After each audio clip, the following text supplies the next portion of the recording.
Hello friends, super magic રસોઈમાં મિત્રો આપનું સ્વાગત કરું છું।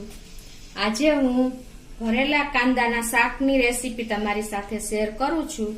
તો તમને ચોક્કસ મારો વિડીયો ગમશે, ગમે તો લાઈક કરજો, શેર કરજો અને સબસ્ક્રાઇબ કરવાનું તો ભૂલતા જ નહીં। તો એમાં જો મેં 250 ગ્રામ એટલે કે પીસમાં મીડિયમ સાઈઝના છે અને 7 કાંદા જ લીધા છે, વજનમાં 250 ગ્રામ છે। અને રૂટીન મસાલામાં ધાણા જીરું છે, હળદર છે, લાલ મરચું છે, આમચૂર પાવડર છે, ચાટ મસાલો છે, કલોંજી છે, ધાણા ભાજી છે, 5 થી 6 લીલા મરચા છે અને રોસ્ટેડ કરેલી સિંગ છે અને એક ટુકડો આદુને મેં આવી રીતે સમારી લીધો છે, ગરમ મસાલો છે, તેલ છે, મીઠું છે। આટલા ઇન્ગ્રેડિયન્ટ આપણે લેશું। તો આપણી પાસે કાંઈ શાકનો ઓપ્શન ન હોય ને તો તમે ઇઝીલી આ કાંદાની શાક બનાવી શકો છો। એના માટે તો આપણે હવે પહેલા મસાલો તૈયાર કરી લેશું। એના માટે હું અત્યારે 2 ટેબલસ્પૂન આપણે ધાણા જીરું લઉં છું,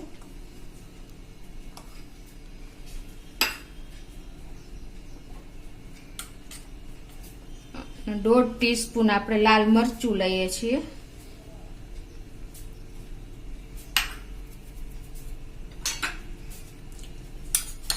ચાટ મસાલો આપણે 1/2 ટીસ્પૂન લેશું, ગરમ મસાલો આપણે 1/2 ટીસ્પૂન લેશું,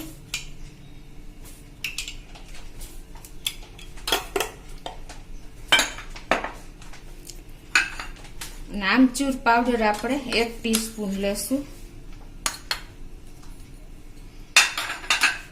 અને ટેસ્ટ એકોર્ડિંગ આપણે સોલ્ટ નાખશું।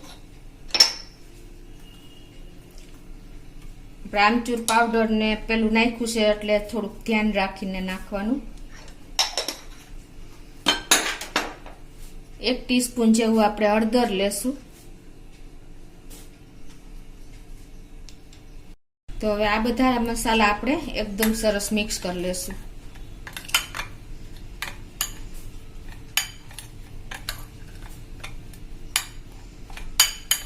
અને હવે આપણે જે 250 ગ્રામ વજનમાં છે કાંદા અને મીડિયમ સાઈઝના છે, એને આપણે આ રીતે કટ કરી લેશું। તમે ખાસ કટ કરવા માટે જોજો મિત્રો કે આ રીતે આપણે ઉપર અને નીચે ફોતરા ઉતારીને છાલ એની ઉતારી લેવાની છે। અને પછી તમારે કેર કરીને જો આખો કાંદો નીચે સુધી તમારે કટ મુકાઈ જશે ને તો તમારો કાંદો છૂટો થઈ જશે। એટલે આ રીતે આપણે 6 કાપા મૂકવાના છે આવી રીતે। જો આમાં તમારે છૂટું થઈ જશે તો મસાલો પણ તમારો બહાર નીકળી જશે, એટલે આ રીતે તમારે કટ કરવાનો છે। અને જો તમને ન ફાવે તો તમને હું એક આઈડિયા પણ બતાવું। આ રીતે તમારે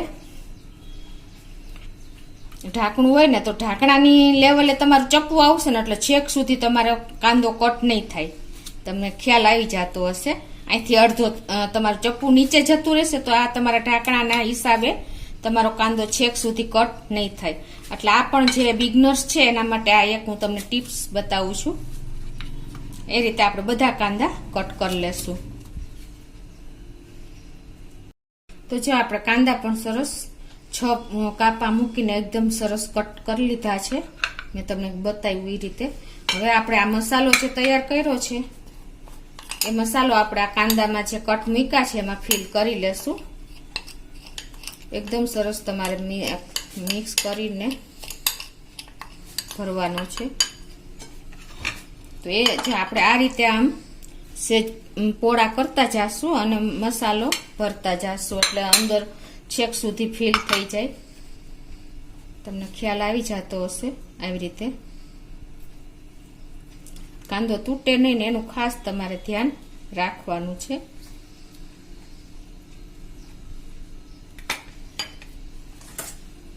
એવું લાગે તો તમારે સેજ આવી રીતે ચપ્પાથી પોળા કરીને પછી મસાલો ફિલ કરતું જવાનું છે।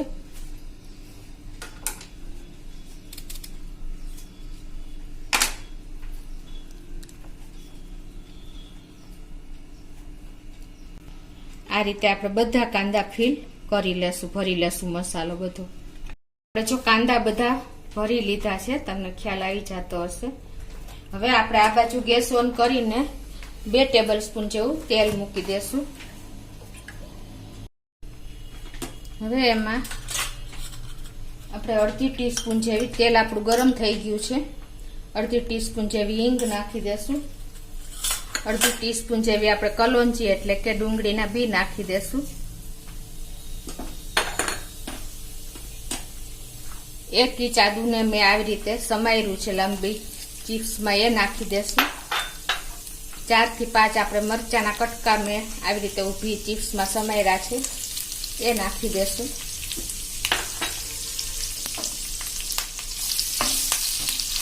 ગેસની ફ્લેમ મિત્રો અત્યારે આપણે મીડિયમ રાખશું. અને હવે જે આપણા કાંદા ભર્યા છે ને એ આ રીતે સેટ કરી દેશું ફરતા.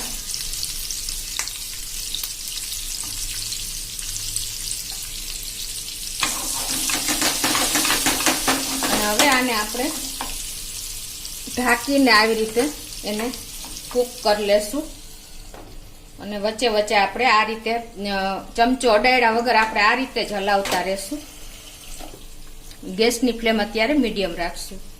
તમારે જો હવે આમ 3 થી 4 મિનિટ થાય એટલે તમારે આ રીતે હલાવી લેવાનું છે. આમ જ, કેમ કે આને હિસાબે આપણે કાંઈ પણ પાણી કે કાંઈ નથી નાખવાનું, પણ આપણે જે ઢાંકણ ઢાંક્યું છે એ ગ્લાસમાંથી એના મોઇસ્ચર થશે કાંદામાં, એટલે સ્ટીમમાં જ આપણા કાંદા સરસ પાકી જશે. અને થોડીક આપણે એને એકદમ સરસ પકવવાના છે. 20 મિનિટ જેવું થશે આપણા પાકતા.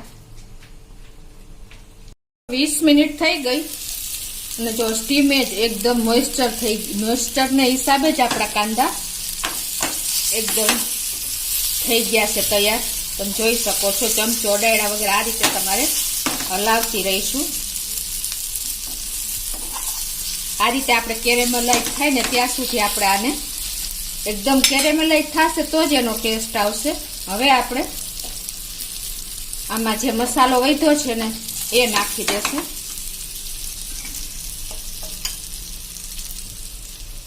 આ રીતે તમારે તૈયાર થઈ જાય ને પછી જ મસાલો નાખવાનો છે, એટલે આપણો મસાલો પણ નહીં દાજે.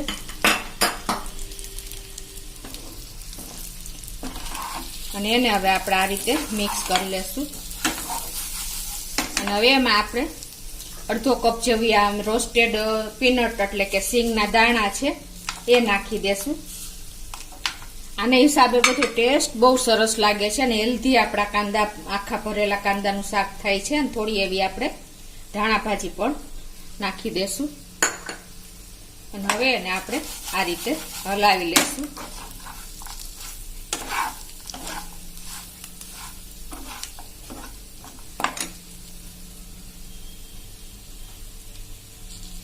આ રીતે જો આપણે એકદમ સરસ આપણું આખા ભરેલા કાંદાનું શાક રેડી થયું છે.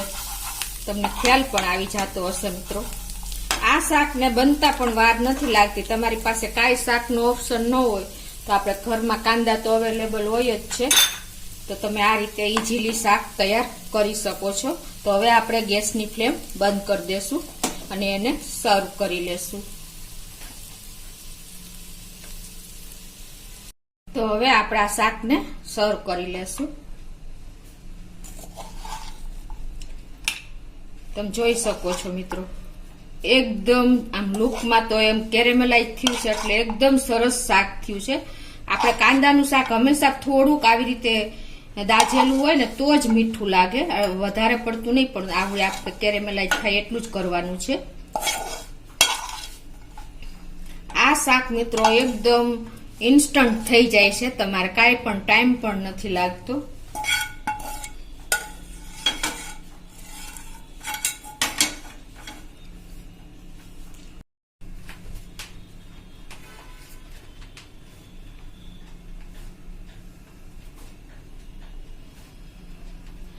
તો જો આપણે કાંદાનું શાક એકદમ સર્વ કરીને રેડી છે મિત્રો.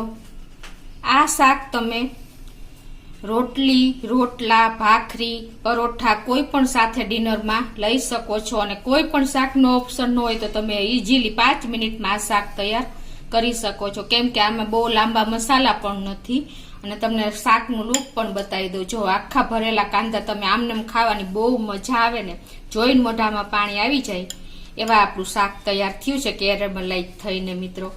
તો તમે ચોક્કસ એક વખત આ રીતે ટ્રાય કરજો અને તમને મારો વિડીયો ગમે તો લાઈક કરજો, શેર કરજો અને સબસ્ક્રાઇબ કરવાનું તો ભૂલતા જ નહીં.